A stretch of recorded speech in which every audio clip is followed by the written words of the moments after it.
Hello everyone. I'm glad to meet you all with a new video lecture. I'm Satya, Assistant Professor of English, Department of English and Foreign Languages, SRM Institute of Science and Technology, Ramapuram.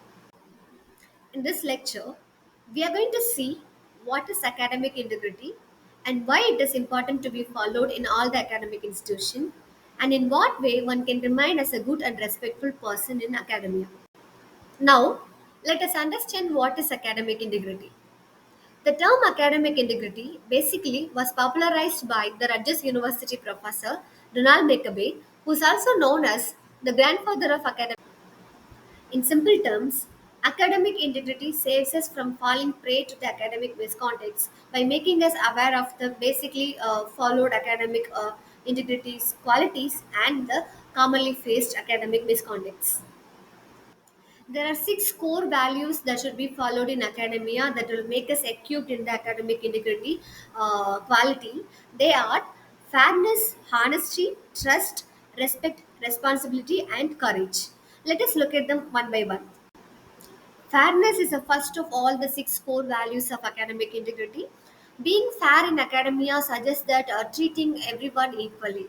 So, when you approach people, when you deal with your peer members, when you have an interaction with your faculty members, whoever it may be, treat everyone equally and fairly. Trustworthiness is an important quality of any academician. So, being a trustworthy person in academia indicates that you should be always truthful and transparent in whatever the work that you're doing. So, in an academic setup, you may have to mingle and do projects or assignments or researches with other persons. So, when we are being very truthful and transparent towards yourself and others, it will make you build a strong connection among your peer. Honesty, like any other qualities of academic integrity, is very crucial for an academician. So, being honest means you should be very honest and truthful towards yourself and others. At the same time, you should always be ready to give credits to the work that you have taken from other person. So, giving credits and acknowledging the help that you have taken from others will make you a good and honest person in an academic setup. Respect is one of the essential quality for all the human beings, especially the academicians.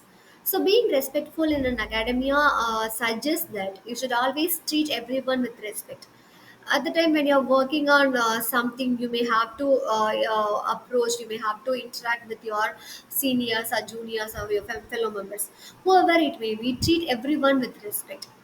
And also at the time when you give your feedbacks, when you receive your feedbacks, or when you give your opinions or suggestions, or if you are disagree with something, always use a polite way of expressing all these things. This will make you a respectful person in an academic setup. You should always remain a responsible person in an academia. Being a responsible person in an academic setup indicates that you should always follow the protocols of your institutions properly, and it also means that you should always engage yourself in difficult conversation and difficult task, and you should be ready to take responsibility for the actions that is carried out by you as well as the team that you belong. Say, for an example, when you're working on a team project and if your team members are confused about what to do next, you try to take the responsibility and lead the team. This will showcase your leadership's quality as well as your capability to take the responsibility at your hand. And this will also be modeling a good behavior about you among your peers. Being a part of an academia, you should always be courageous enough to express your feelings and discomforts if you're facing any. So, by courageous means you should always be able to express the miscontacts that are happening in and around the academia that will make you a good and bold person. Now, let us see what are the commonly faced academic miscontacts in the academic setup and how we can get rid of them. The term plagiarism means theft. It is also known as using someone else's thoughts, ideas, or words as your own without giving proper acknowledgement or credit. Plagiarism is one of the commonly practiced academic misconduct that should be avoided completely. Now, let us look about resubmission. Resubmission means resubmitting the same work again after the grading is done. So when you already got the grades for the work and a particular work, you should not be submitting the same work again. It is considered as an academic misconduct. Fabrication means you're making up or providing the wrong information in order to complete the particular work. It should be totally uprooted from the academic scenario as it is considered as one of the core misconducts.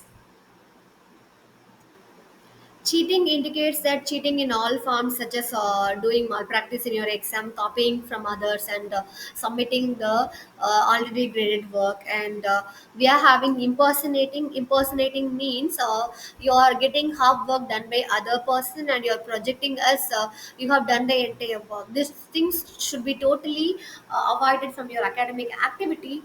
And if you are avoiding all these academic miscontacts, you can make yourself free from the academic problems. We have seen all the academic miscontacts that can be totally avoided, and now let us see what are the academic best practices that we should follow. First thing is, acknowledge the information that you take from others. Say for an example, when you're taking the work or ideas from others, don't fail to acknowledge or give credits. And the next one, do your academic works by yourself.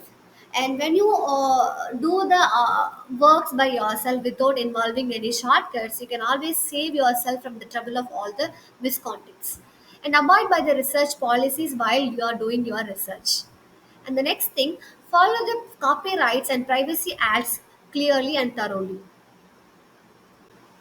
Always follow the rules, regulations, and ethical values that is laid by your academic institution very meticulously.